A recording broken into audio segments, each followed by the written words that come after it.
Hi, welcome back to my channel. This is a research channel, and on this episode, we are going to continue the part 3 of our reaction to the interview of Katunying with our First Lady Lisa Araneta Marcos. Sorry naman, nagbabakal-bakal pa rin. But anyway, without further ado, let's get on it. We are just going to continue from the last part that we've watched. Hold on, let's switch first. Okay, so dito yon. Sino, you know what I mean? Naintindihan ko po. At si Attorney Vic Rodriguez po. Kilala mo si Baby Pineda? Yes. Okay, Opo. so I call her my manager for, and she and I were opposites because she is a politika, ganyan-ganyan. Ako naman, super zero sa politics. So I went to her for advice. So naging close kami. Ano sabi niya sa akin? Ikaw, maniwala sa akin. Isa lang gagawin mo pag nanalo si BBM. Siguraduhin mo na lahat ng tao sa paligid niya mabait. At saka para sa kanya.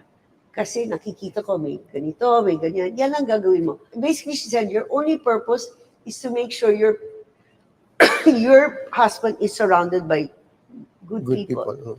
And that's what I do. I mean, and it's not because I get picked on or whatever. When I see people doing things wrong, illegal, or using their power, then I tell Bong. It's up to him. Importante sa inyo, pamilya, no?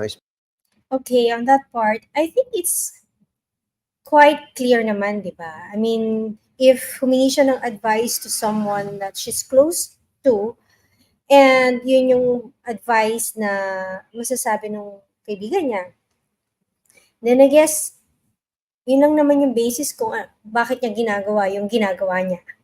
Di ba? Because, parang she said it herself, she's zero when it comes to politics. So, I think, sinusundan niya lang kung ano yung pinayo sa kanya. And, if masama man yun, then I think somebody na may good heart and kindness could, kung kaya ng tao na yon to go to her and advise her otherwise. Ganun lang naman yan eh. So, some people kasi are really just so immature. Hindi natin minsan maintindihan kung saan sila nanggagaling. Especially yung mga anak niya. There was this one time na yung kapatid niyo naman ay isinasabit o ina-accused of being involved in smuggling.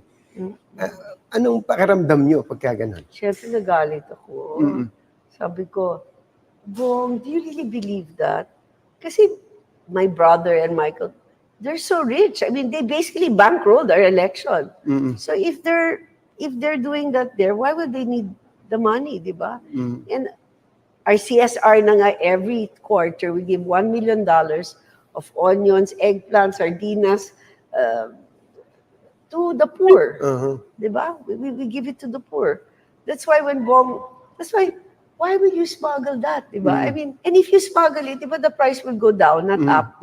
If tumataas yung presyo, kung estudyante ko na sasabihin ko, extend your brain just a little bit.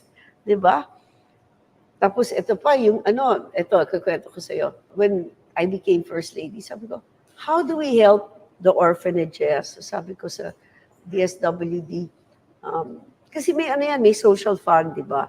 Okay, before we continue, yung sa first part ng sinabi niya, I don't have any comment on that because hindi naman ako well-versed when it comes to yung mga dealings na ganyan. And sa kanila kasi yun eh. Ako kasi, belong pa ako dun sa percentage ng population natin na we're just seeing what we are seeing. Diba? Wala naman akong connections anywhere or to anyone na nasa politics natin. So, I'm just reacting kung ano yung nakikita ko and all. Okay, so on that part. And on this part naman, sa next part, I think you'll see here kung nasan yung lack natin as a nation when it comes to following our own rules, our own laws, and at the same time, yung supporting yung mga projects natin for the less fortunate, um, alongside with following our laws and rules. Because for me, let's listen to her. So me, I never signed my name, I never, but I'm very organized. So I told, please give me the top 10, orphanages in the Philippines per region. So, nagbigay. So I said, okay, using that thing, that system, I told Jenny, ask for the account number. So we'll just give the money. Para diretso, di ba? To the orphanage itself. Aba, bumalik.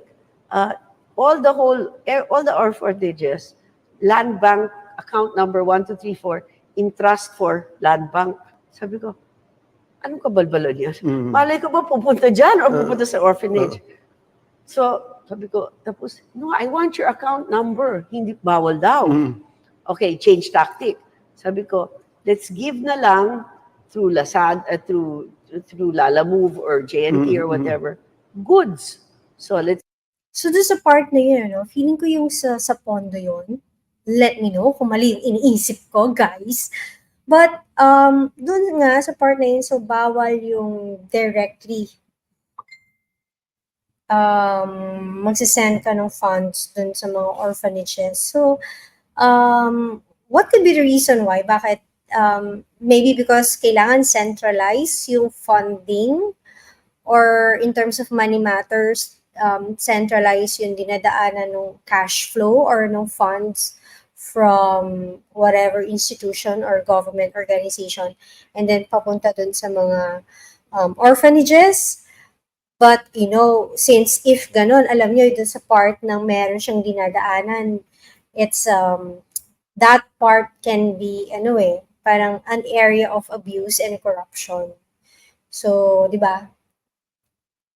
let's say, orphanage A, you are senior citizen. So we'll give you diapers or Yes, whatever. If your school will give you ball pen. So, first month, we gave it.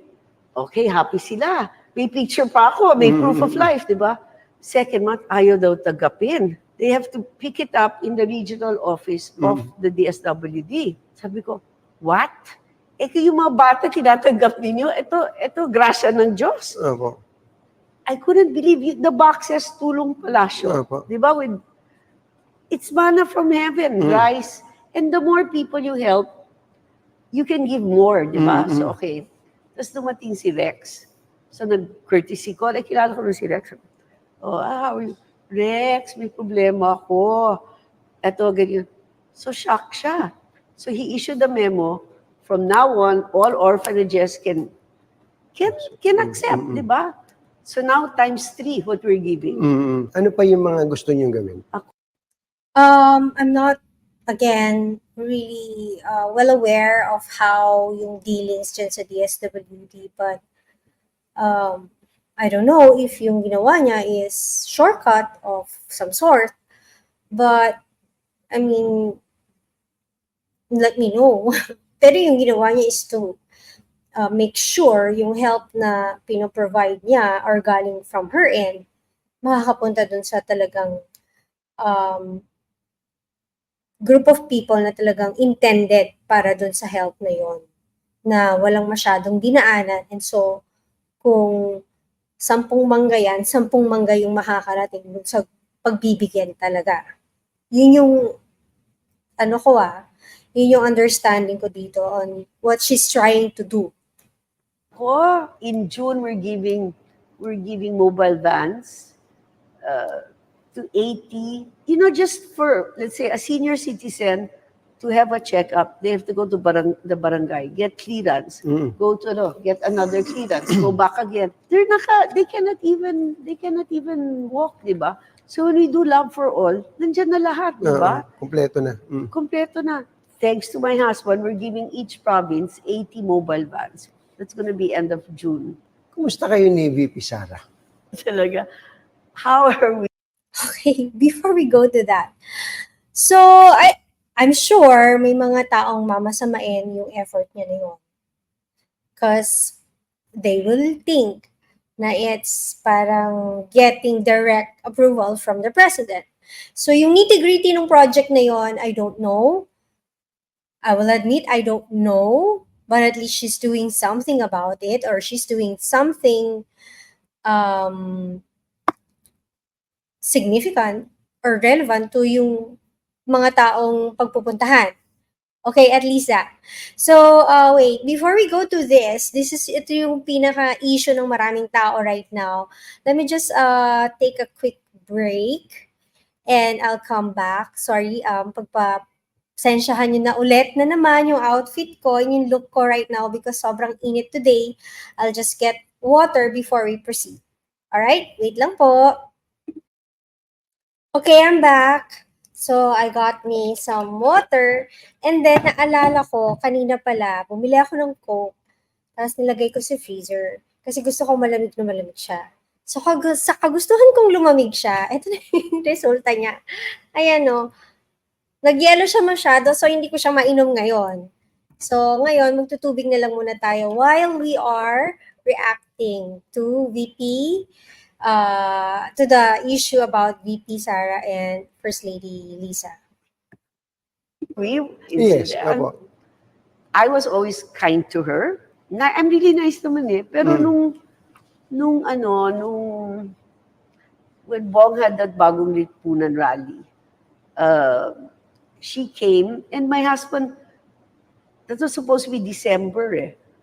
Parang to start the new year, o Bagong Pilipinas, parang wag na tayo mag-away, mabait tayo, let's help the people, blah, blah, blah, blah. And na-postpone, ganyan. So I think it was in Feb or March, right? So she went there at 3, and then she went to Davao. And then when she went to Davao, Duterte said, oh, bangag, di ba? Imagine a former president calling, bangag. I mean, wow, you had 6 years, why would you call bangag, di ba? So, and then the camera panned on her, tumatawa. So, syempre nakita ko, sabi ko, wow, man, I mean, masakit yan. And then when said Duterte, si Sandro, yan, gusto maging prime minister, perpetuate themselves in power. Tapos ako, I would say, binibilang ko ngayong mga oras eh, di ba? So, pero tumawa sila. So, parang for me, ano yan, mali yata yan, di ba? Parang you're getting swelled from the government, di ba? You're supposed to be the alter ego, we're there protecting you, tapos gagawin mo yan. Mali yan eh, you cross the line. And I many things, I'm not a hypocrite. O, may departure time na, di ba? So, dito ko. Normally, nag-usap kami. So, ayoko. Tapos, sabi ni somebody went to me, uy, ang ganda mo today. Hindi, mukha akong bangag. Gumano ko. No reaction. So, hindi, bangag. Bangag is I said the bangag is the word of the day. Yes. Talaga, no reaction. So yun, then after that, talaga, I stopped there. I do it again. I mean, that's not right. You don't do that. That's entitled politics. You're in the government. You're the vice president. Wala bang Okay, so ito yung part, meaty part, na kung saan everybody is reacting on negatively, yung iba in defense, alam mo yun, defensive mode, and yung iba naman parang super taas kilay mode, ganyan. But ako, personally, what I saw here, or when I learned about this from this video, no, parang ang nakita ko is it's her being a human person, a human. And alam niyo yun, parang maybe she wasn't expecting yung ganong kind of statements from people who were supposedly parang ka-team nila in this administration, since VP nga is a family member of them, and she's supposed to be parang aligned with the side naman nila PBBM. So parang dapat team sila eh. So maybe for her, she wasn't expecting na makakarinig siya ng mga ganon from the other camp. And I think it's valid kasi yun yung naramdaman niya. And here, she's just being open about it. Because ang dami-dami ng mga sinasabi yung ibang tao negative about her. So, she openly said na it's because of that. And maybe kasi one thing na I noticed from the videos I've watched from several content creators na nag-feature ng mga response from the other people or from the side or the camp of VP Sara is that, and even yung mga supporters, I think what they're forgetting here is, aside from she's a person and she has the right to feel that way, nakakalimutan natin na iba-iba tayo ng response to situations. So, that is rooted sa background natin, sa upbringing, sa culture, sa tradition, sa values na na-impart ng mga parents natin or ng mga taong influential sa atin in life.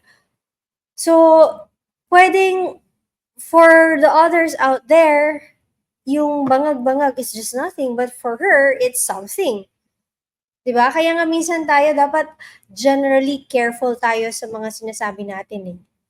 As much as possible, we try not to be tactless. Pero kasi ako, guilty din ako dyan eh. Minsan tactless din talaga ako eh. But, you see, even dun sa level nila, ng mga high-profile celebrities or personalities, nakikita nyo na nagkakaroon din sila ng mga ganong instances wherein really, you'll see yung human in them. Na, you know, situations or events na akala mo, iisipin mo they will be on the ideal side of things as response, pero hindi pala. Negative pala. Or hindi mo inaakala na yun yung magiging reaction niya or yun yung magiging response niya. Just like yung naging response ni VP Sara about this interview, na sabi niya dun sa kanyang statement is that she's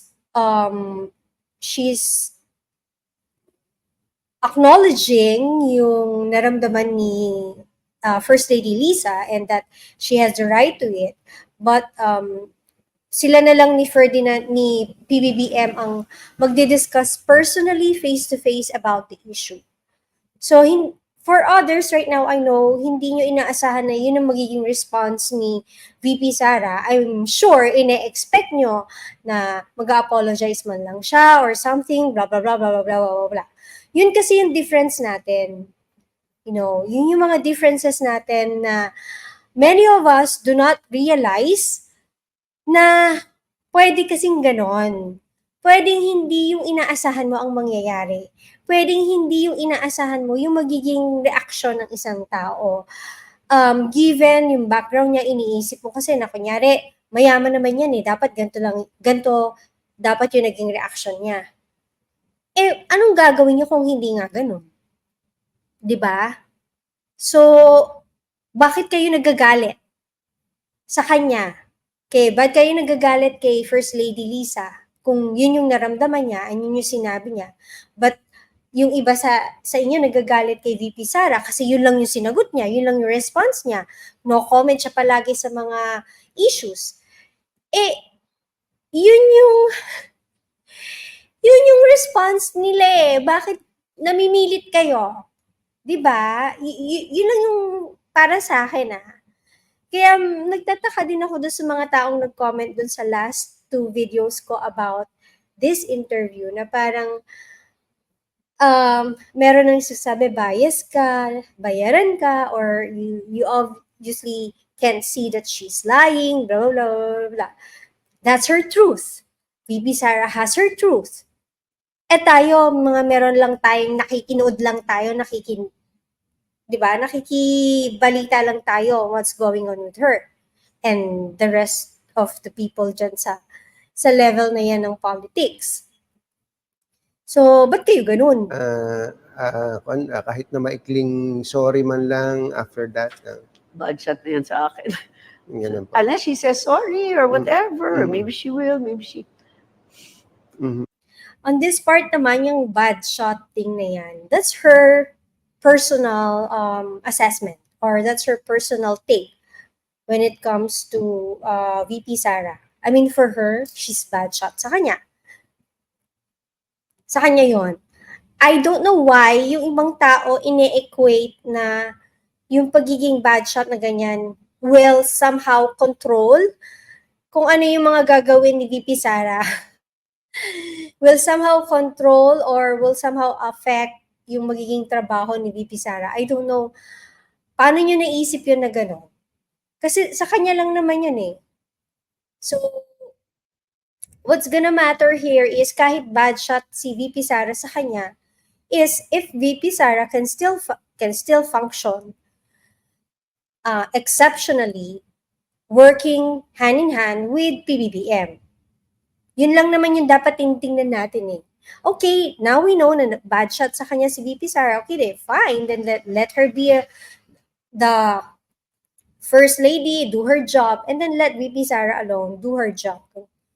Tapos, why are we pushing, or why do we keep on pushing na dapat magkasundo sila, dapat walang bad shot sa isa't isa, dapat yung isa magbabow down, dapat yung isa magbabow down kasi hindi naman mandate sa kanya na i-please yung isa, yung ganyan. Why do we concern ourselves on that? Question. I mean, ako, nagugulahan ako, admittedly, sabihin nyo nang wala akong alam, or sabihin nyo nang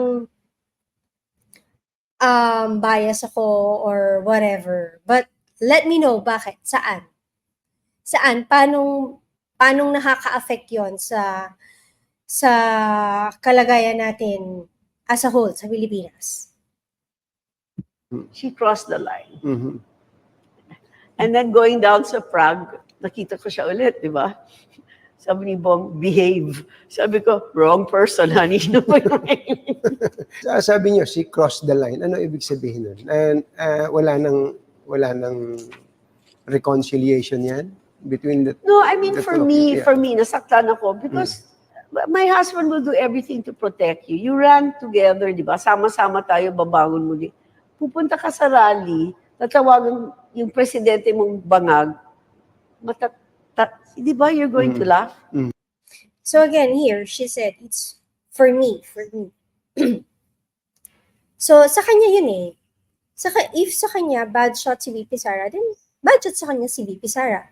That shouldn't affect PBBM or the other members of the administration. Kasi sa kanya yun eh.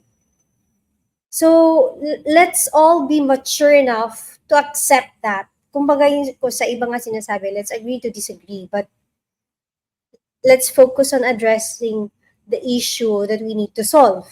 Ganon.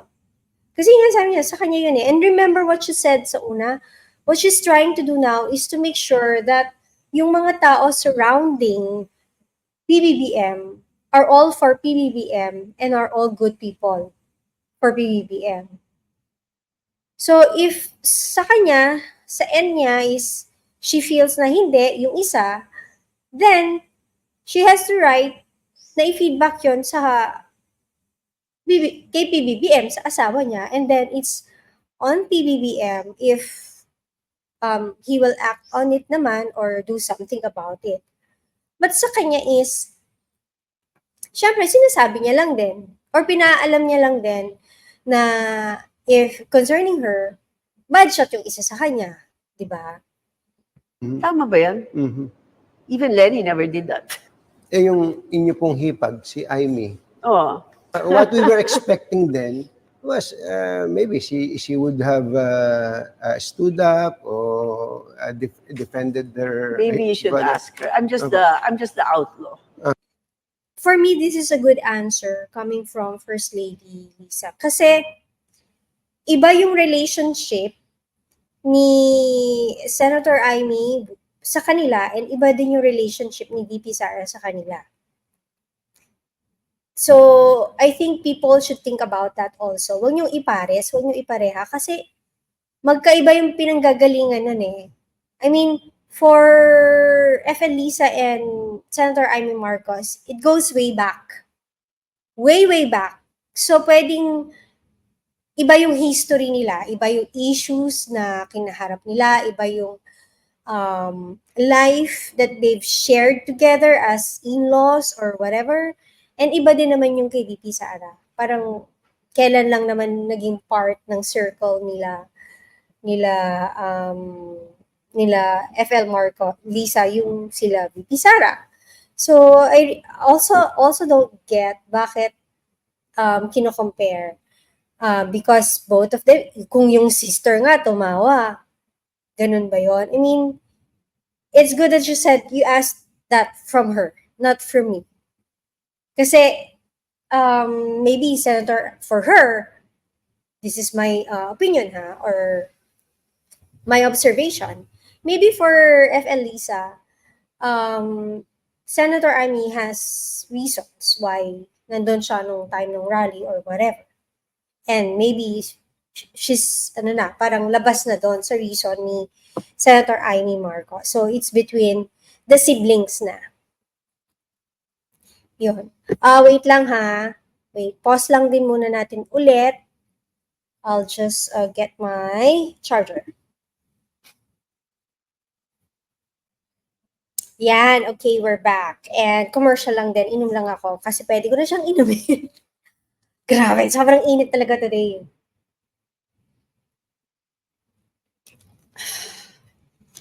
Anyway, kayo ba pag uminom kayo ng Coke, may... Ako kasi palaging meron, kailangan feel ko yung Coke pag ininom ko na. Anyway, yun lang. Commercial, let's continue ha. I know what line not to cross. Pero nasa speaking terms ba kayo? Well, every Sunday, we have a family lunch. Mhm. Once ka my mother-in-law said, Iya, hindi mo iniimbito si Amy sa mga Ma'am, ako pa. May group chat kami, lahat sila nandyan. Sabi niya, anong group chat? Ma'am, hindi ko na No, but she's always invited. Kailan pa kayo huling nagkausap ng civil? When did we? Christmas, I think? Opo. Kagaya din naman ng observation na iba, masyadong mabait ang asawa niyo. Kayo po, do you share the same view? Me? I told you nga 6 months after. No, me, tagal. I don't, Mm. I told you, honey, you're so mabait. Mhm. I know you're kind and all that, but in 4 years, they're going to remember your legacy, not the mistakes of these people, di ba? Mabait siya. Kaya lang, hindi ba hihilahin siya niyan, pababa? But also, it's really lonely in the top. I see it in my husband. Kaya James Taylor, ang daming, sometimes you don't know, they say a cloistered virtue is not a virtue. Me, that's why I teach. I really teach for me because my students tell me things, di ba? Walang holds bar. 20 years ako nagtuturo. Mm-mm. Him, what does he do? He goes to work, cabinet meeting. How many people can go to him and say blah, blah, blah? Di ba? Mhm. Then he'll go home. Di ba? He's there in the room. Tapos may dadating, but dadaan pa sa PSG, dadaan sa pagito, ganyan. And then here comes the wife, dadakdak pa ako. Wag na. Masahe na lang, darling. Masahe. Yan.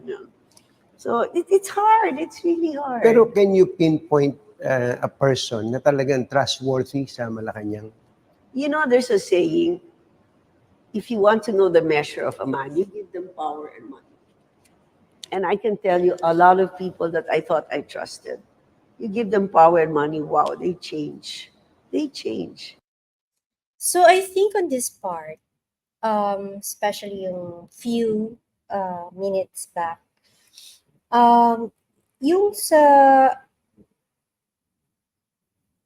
trying to parang at least balance out yung kay PBBM, if a lot of people were saying na he's too kind and all, I think siya yung nagbabalance. Kasi asawa nga di ba? So, siya yung, I think, nagbabalance dito. And some people may be misinterpreting that to her trying to control PBBM. So, baka doon galing yun. I'm not sure. Let me know sa comment section. Okay? I'm just like any other people out there na syempre receptive lang and reactive lang dun sa mga interviews na ganito, sa mga nangyayaring ganito na so far napapaalam sa public. Okay? But yung behind the camera and all, or behind the closed doors ng offices sa government, of course, wala na akong alam doon. So, of course, hindi ko na mare-reactan yung video na to based on something as deep as that. Kasi nga, reactor lang ako eh. So, yon.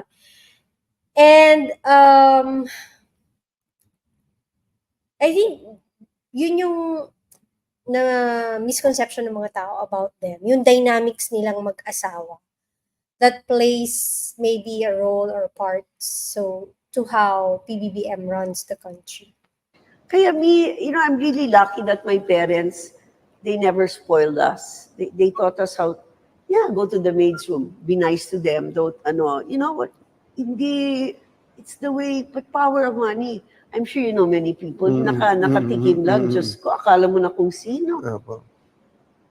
Like kami, ako, I have 4 PSGs lang Yung bang kabinete na kilala ko, 40. Sabi ko, wow, galing. Ang dami ganyan.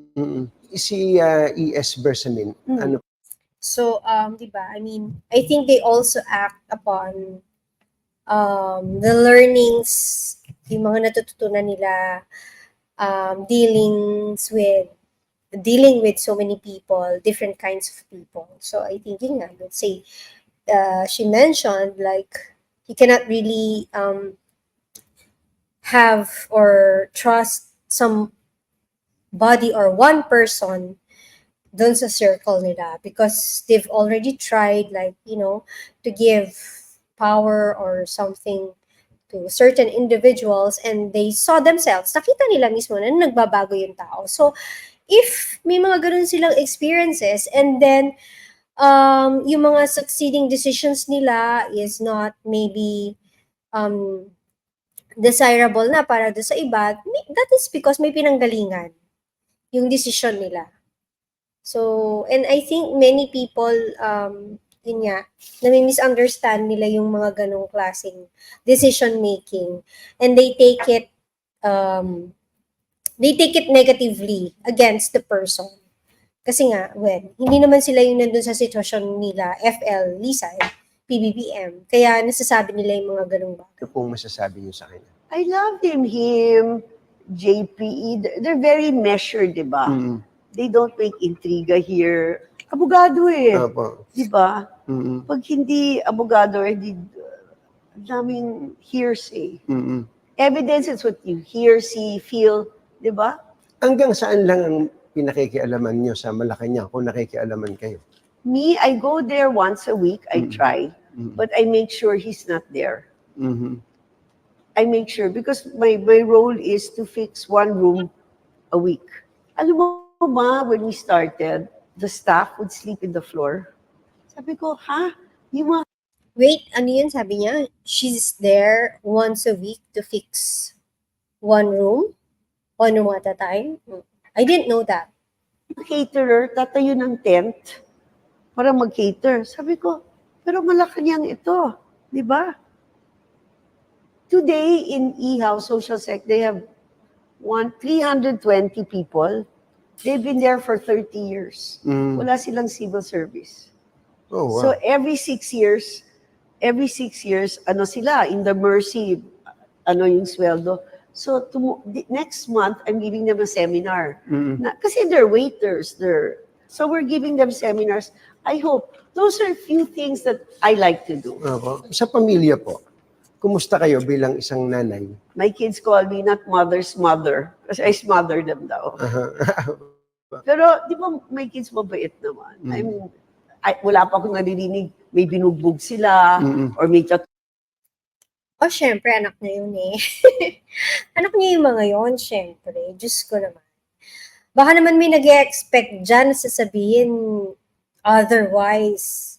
or ini-expect nyo na otherwise yung sasabihin ni F. Elisa tungkol sa mga anak niya. Diyos ko naman, guys. Siya na nga rin nagsabi, expand your brain naman. Sila, or, lahat sila nagtatrabaho. They're very respectful. Si Sandro ngayon, yung dalawa, magpupolitiko din po ba? We were in London, and Opo. it was midterm election, so he had a good job, and Bong went there and said, "Oh, Sandro, why don't you think of running for midterm?" And Sandro said, "Dad, I'm not ready." And then, "Oh, why don't you just register?" "Oh, come on, Dad. I know after I register, you're going to annoy me." So we left it at that. 2 years later, he came back. He worked in House of Representatives. And then, now he's a congressman. Si Simon's a businessman. Si Vinny, wala Hindi yan. rin. Wala. Tingin niyo They're hindi. like me, wala silang hilig. So, si Sandro lang talaga ang susunod sa magulang. Thank God, imagine if you had 3 politicians in the House, Diyos ko, mamamatay ako.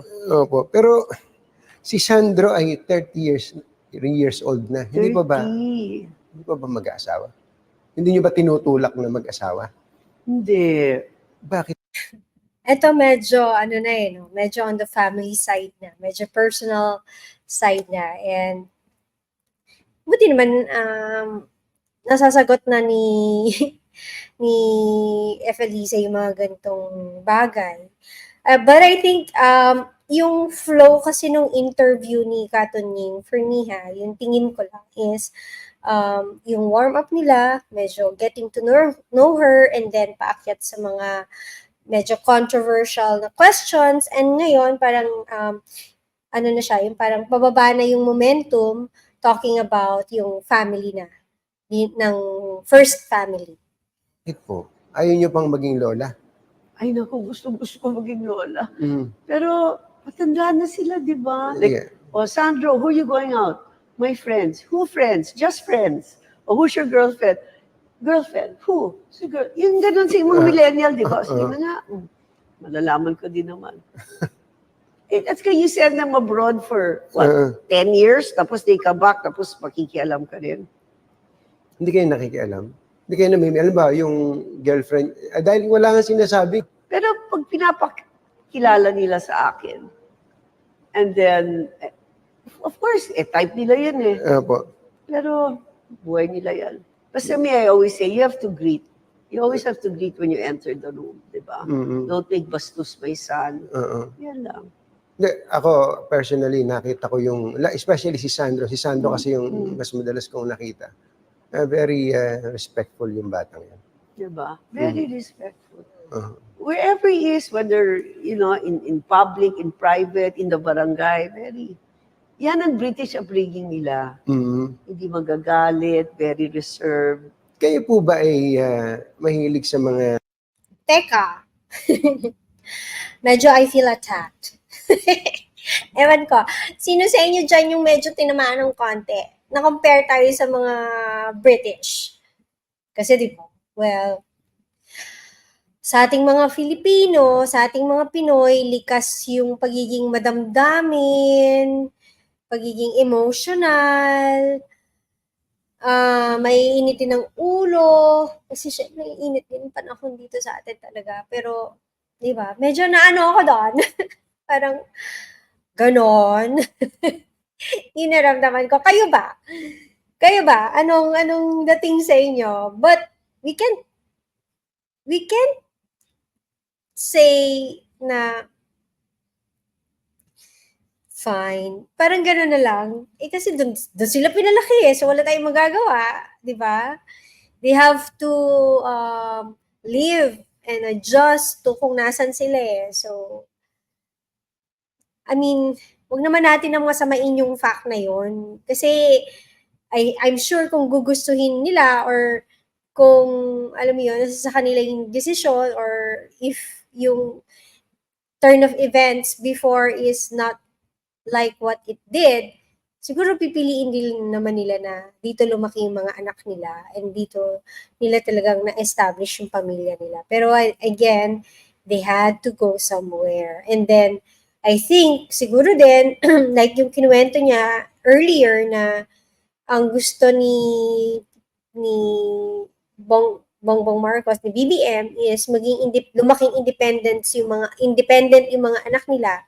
Kaya, binording school. So, huwag naman natin nang gawing issue yan kasi desisyon nila yun eh.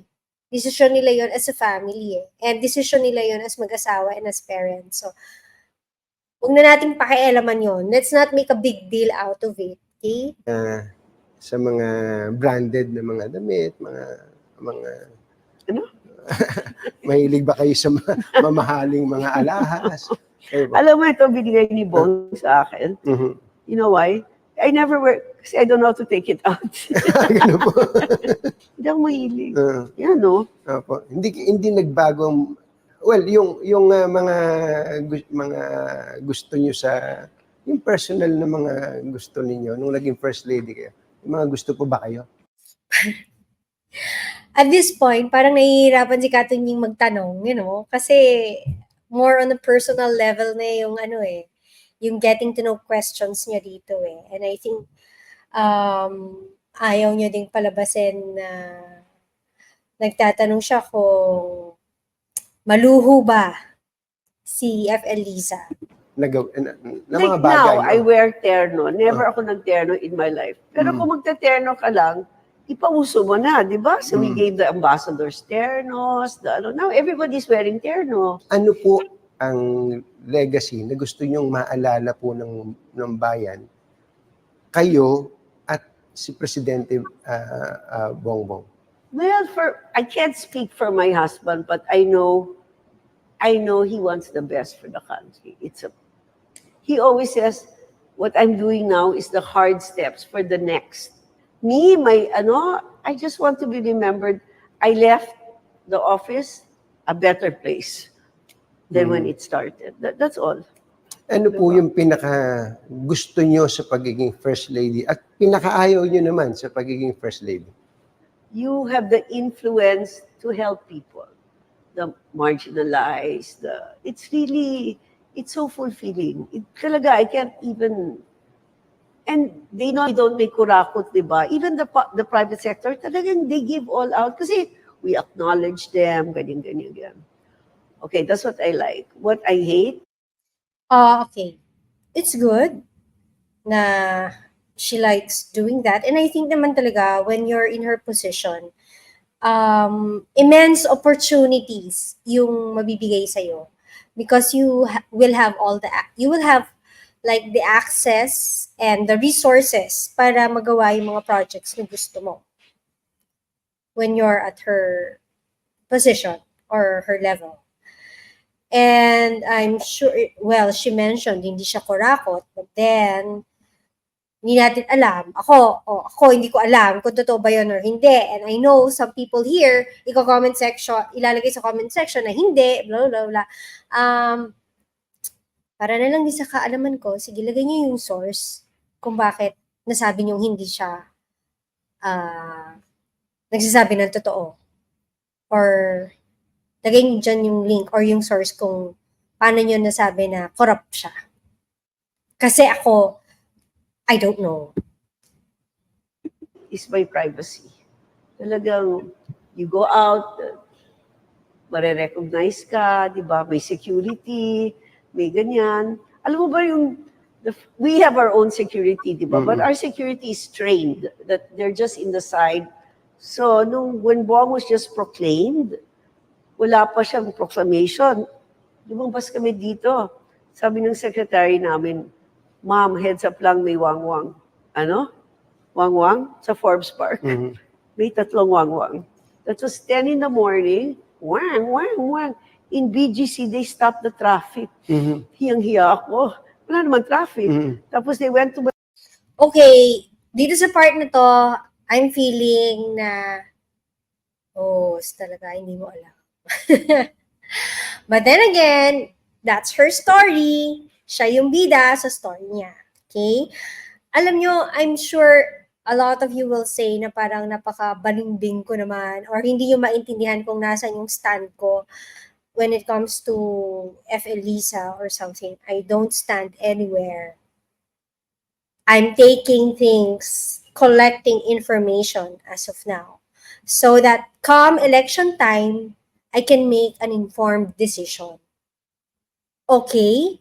Klaro tayo doon, guys, friends, Filipinos, countrymen. So, I'm keeping an open mind here. Okay? May building, it's a lead building or it's 30th floor. Sabi, ma'am, hindi ka pwede munang umakyat. Bakit? May bomb scare. Titignan namin for bombs. Sabi ko, alam mo, I'm there. They deserve it. Swerte nila, di ba? Pagbaba ko, mga 7, 8, punong-puno ng mga PSG. Diyos ko, hiyang-hiya ako. Sabi ko, ganito ba yung buhay ko? Ano po yung message nyo sa mga ayaw kayong tigilan? Inaaraw-araw kayo, si Maharlika, si Glenn Chong, at iba pa. At ang mga Duterte, Presidente Duterte, si Baste, si Paulo, at saka po si Sara Duterte. Go ahead po. Me? Bring it on, honey. You're the size of your enemy. You're not my enemy, like I said. I will never stoop to that level. I will never stoop to. However, every time they say that, they become uglier and uglier. Okay, just look at their face. Di ba tayo, cute pa rin tayo. What a life! Bring it. No wonder, nung narinig ko to, nung nilabas yung interview, well, ako parang, okay, dead ma. And then came all these reaction videos from people mentioned. No wonder why, parang ganun yung mga reactions nila. I'm getting it. And sa akin na lang yun. Kung ano man yung nakuha ko. Okay? Bring it on. There's such a thing as karma. Salamat po. Ay, salamat. Salamat po. Okay. Thank you po. Be nice to me. Thank you.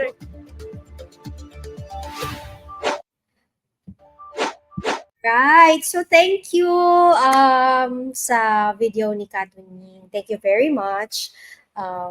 Balik lang natin para maganda yung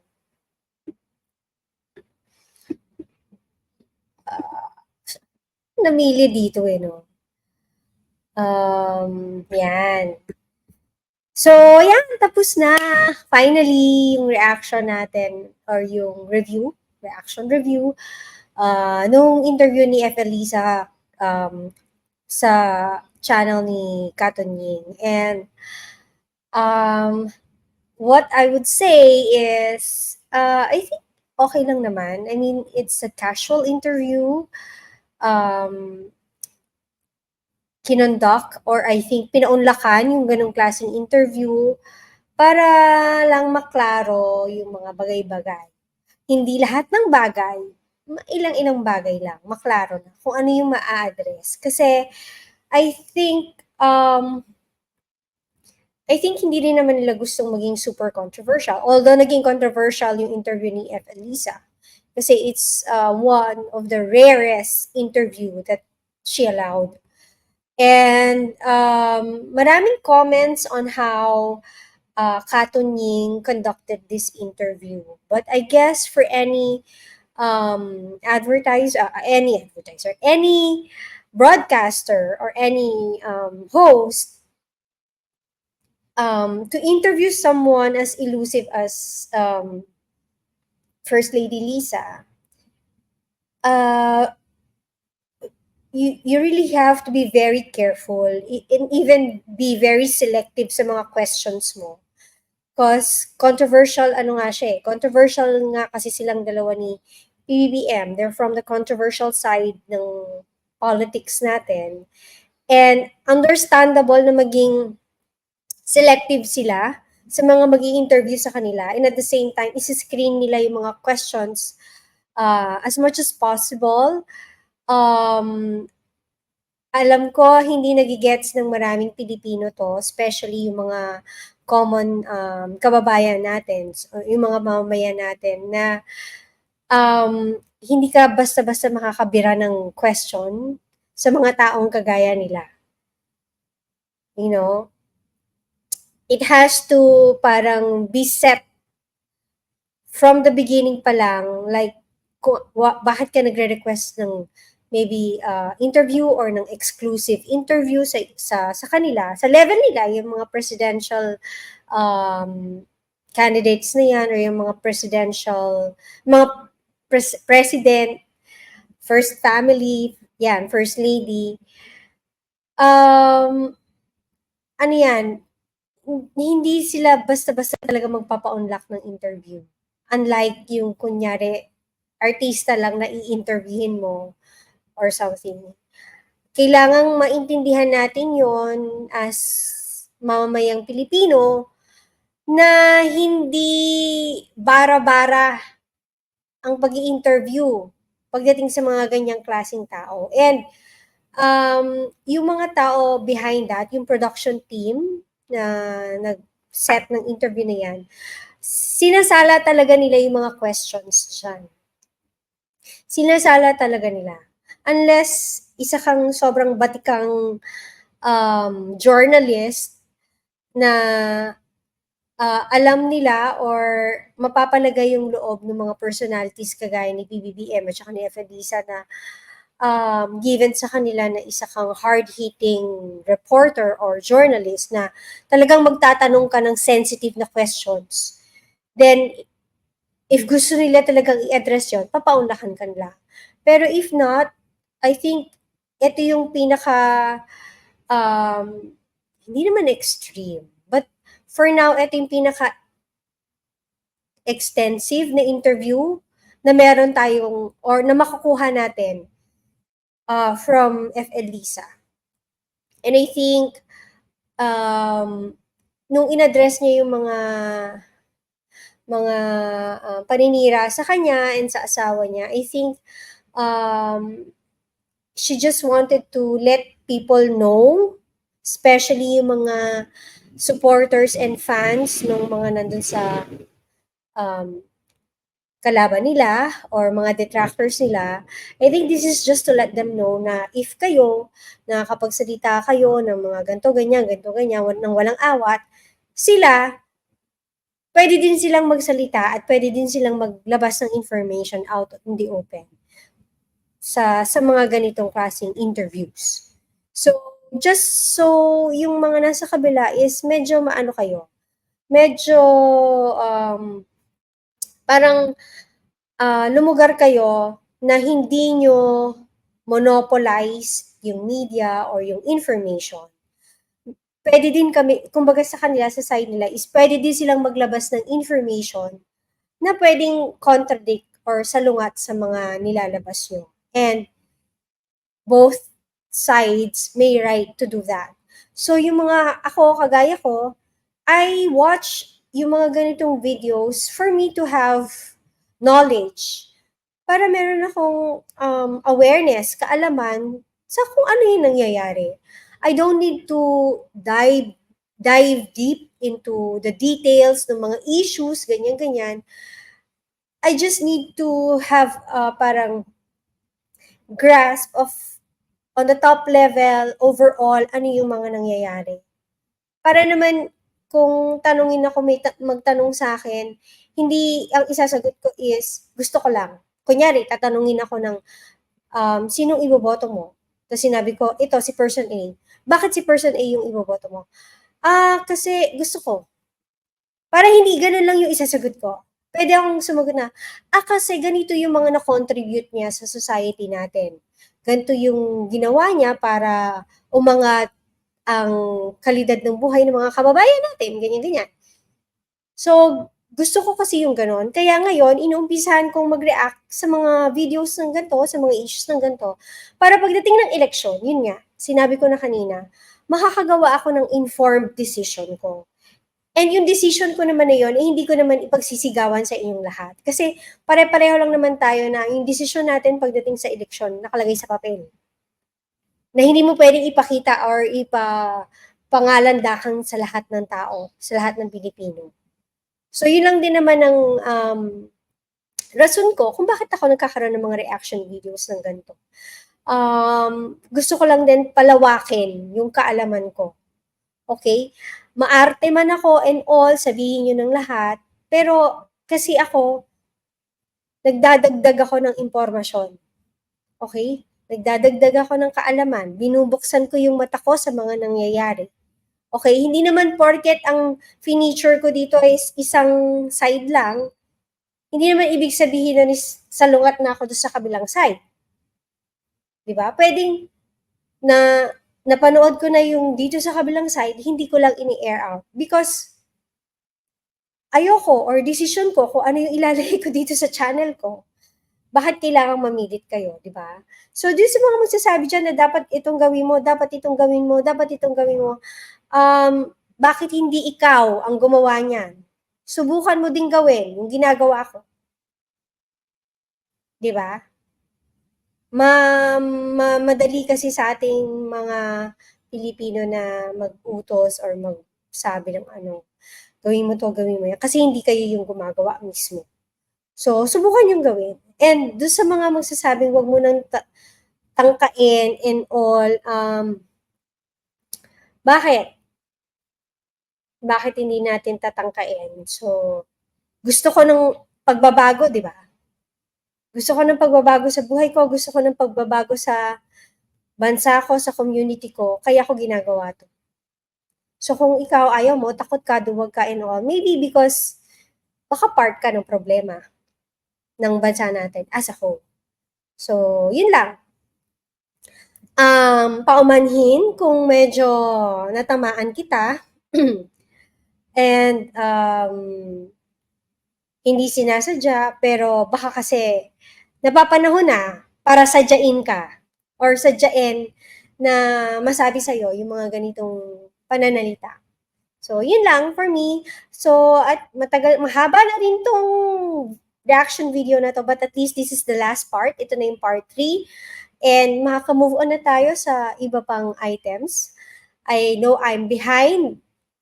Meron akong gustong gawin dun sa about the Tulfo brand of justice, pero I'll try to catch up. And sa mga susunod na videos na siguro yun. Okay? Again, I just like to clear out then that I'm not a political analyst para mabigyan kayo ng malalim na saloobin or assessment or analysis tungkol sa nangyayari sa politics natin at yung mga individuals or yung mga personalities na nasa politics natin. I'm not. I'm simply a maarteng mamamayan reacting. Okay? Sana magbasa-basa kayo yung nakalagay dyan. Yan. So, yun lang. Don't expect too much. Hindi rin naman ako nag-e-expect ng sobra sa inyo. Okay? So, yun lang. Again, thanks for watching. Thank you for spending 57 minutes of your time watching me magdadakdak dito. Thank you so much. I would appreciate any comments. Again, my comment section is a free wall for you. That's all I can say. Have a good life. Smile always. Bye-bye.